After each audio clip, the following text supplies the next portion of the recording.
आज हम लेकर आए हैं उत्तराखंड की खबरें। सीएम धामी ने खलंगा मेले में की शिरकत, समिति को 5 लाख देने की घोषणा, वीरों को किया नमन। देहरादून में 50वां खलंगा मेला आयोजित, सीएम धामी ने की खलंगा मेला आयोजन समिति को 5 लाख देने की घोषणा, मेला स्मारिका का किया विमोचन। सीएम पुष्कर सिंह धामी ने देहरादून के सागरताल में बलभद्र खलंगा विकास समिति की ओर से आयोजित 50वां खलंगा मेला में प्रतिभाग किया। इस मौके पर सीएम धामी ने खलंगा मेला आयोजन समिति को 5 लाख दिए जाने की घोषणा की है। साथ ही 50वां खलंगा मेला स्मारिका का विमोचन भी किया। वहीं सीएम धामी ने कहा कि खलंगा मेला पूर्वजों की वीरता और अदम्य साहस को समर्पण करने का अवसर है। उन्होंने वीर सपूत सेनानायक कुंवर बलभद्र थापा और उनके वीर साथियों के साथ वीरांगनाओं को भी नमन किया। बद्रीनाथ धाम में जोरों से मास्टर प्लान का काम, डीएम ने किया निरीक्षण, दिए ये दिशा निर्देश। सिविक एमिनिटी सेंटर, टीआईसी और अराइवल प्लाजा का कार्य लगभग 90% तक पूर्ण, दूसरे कार्यों पर दिया जा रहा जोर। तीर्थयात्रियों की सुविधा के लिए बद्रीनाथ मास्टर प्लान का काम शीतकाल में भी लगातार जारी है। बद्रीनाथ धाम के कपाट बंद होने के बाद मास्टर प्लान के काम ने रफ्तार पकड़ ली है। इस सीजन में बर्फबारी से पहले अधिकांश कार्यों को पूरा कर लेने का लक्ष्य रखा गया है। जिलाधिकारी संदीप तिवारी ने रविवार को बद्रीनाथ धाम पहुंचकर मास्टर प्लान के अंतर्गत संचालित पूर्ण निर्माण कार्यों और आगामी यात्रा व्यवस्थाओं का निरीक्षण किया। त्रिस्तरीय पंचायतों में प्रशासकों पर छिड़ा संग्राम, सरकार के खिलाफ खड़े हुए ग्राम और ब्लॉक प्रतिनिधि। उत्तराखंड में जिला पंचायत अध्यक्षों को प्रशासक नियुक्त करने पर सियासत गरमाई, ग्राम और ब्लॉक प्रतिनिधि भी सरकार के खिलाफ हुए खड़े। उत्तरकाशी महापंचायत वीएचपी का बड़ा ऐलान, 15 दिन बाद फिर होगा प्रदर्शन, जुटेंगे दिग्गज नेता। उत्तरकाशी में कड़ी सुरक्षा के बीच संपन्न हुई महापंचायत, हिंदूवादी नेताओं ने भरे हुंकार। उत्तराखंड में आम आदमी को बड़ा झटका, प्रदेश उपाध्यक्ष ने दिया इस्तीफा, उमा सिसोदिया पर भी एक्शन। नगर निकाय चुनाव से पहले आप को बड़ा झटका, कई पदाधिकारियों पर एक्शन, गैर जिम्मेदार पूर्ण रवैये को लेकर हुए निष्कासन। ट्रैफिक नियम तोड़ने पर ऑन द स्पॉट होगा एक्शन, बच्चों को लगेगी क्लास, पेरेंट्स की बजेगी घंटी। बच्चों द्वारा यातायात नियम तोड़ने पर अभिभावकों की मुश्किलें बढ़ सकती है, पुलिस काउंसलिंग के लिए भी बुला सकती है। यातायात नियमों का उल्लंघन करने वाले छात्रों और युवाओं का चालान के साथ साथ पुलिस ने अब अभिभावकों को भी समझाने के लिए प्रेरित करने का अभियान शुरू किया है। अभियान की शुरुआत करने पर और युवाओं को यातायात नियमों का पाठ पढ़ाने खुद सड़कों पर एसएसपी अजय सिंह उतरे हैं।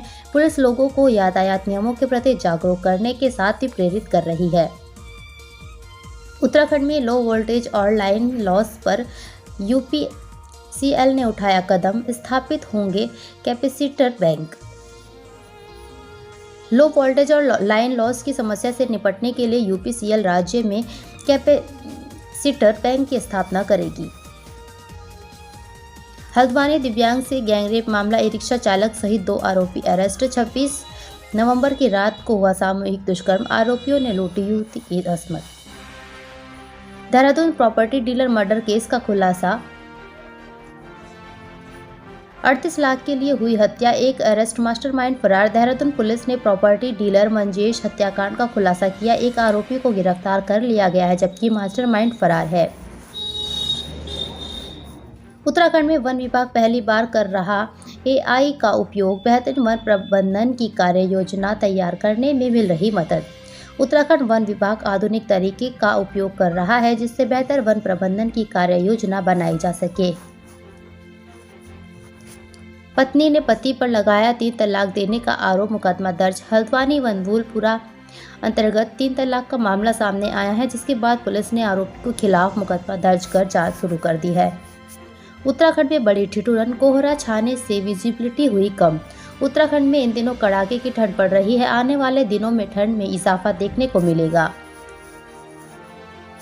उत्तराखंड में मौसम का मिजाज बदल गया है, पहाड़ों और मैदानी क्षेत्रों में कड़ाके की ठंड पड़ रही है, वहीं मैदानी क्षेत्रों में कोहरे के कारण सुबह शाम विजिबिलिटी कम हुई है। कोहरा छाने से वाहन दुर्घटनाओं की आशंका बढ़ जाती है, ऐसे में वाहन चालक लाइट जलाकर आवाजाही करते दिखाई दे रहे हैं। वहीं मौसम विभाग के मुताबिक प्रदेश में आज मौसम शुष्क बना रहेगा। राजधानी देहरादून में मौसम साफ रहेगा, लेकिन सुबह शाम कोहरा छाने की आशंका है। सैलानियों के लिए खुशखबरी, कॉर्बेट पार्क में वॉच टावर से वनों और वन्यजीवों का दीदार कर सकेंगे। काम शुरू। जिम कॉर्बेट नेशनल पार्क में जल्द सैलानी वॉच टावर से वनों और वन्यजीवों का दीदार कर सकेंगे, जिसके लिए कॉर्बेट प्रशासन जुटा हुआ है।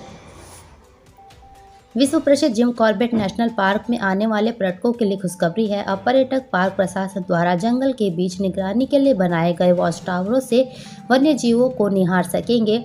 इसके लिए बनाई गई गाइडलाइन को लेकर कार्य किया जा रहा है। इसी सत्र से यह पर्यटकों के लिए शुरू कर दिया जाएगा, जिसके लिए शासन से अनुमति मिल गई है।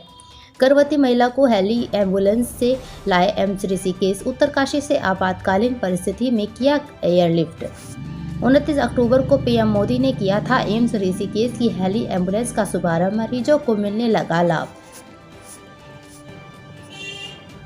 उत्तराखंड के पहाड़ी इलाकों में लोगों को प्रधानमंत्री नरेंद्र मोदी द्वारा शुरू की गई हेली एम्बुलेंस सेवा का लाभ मिलने लगा है। रविवार को आपातकालीन परिस्थिति में एक गर्भवती महिला को उत्तरकाशी से हेली एम्बुलेंस सेवा द्वारा एम्स ऋषिकेश लाया गया।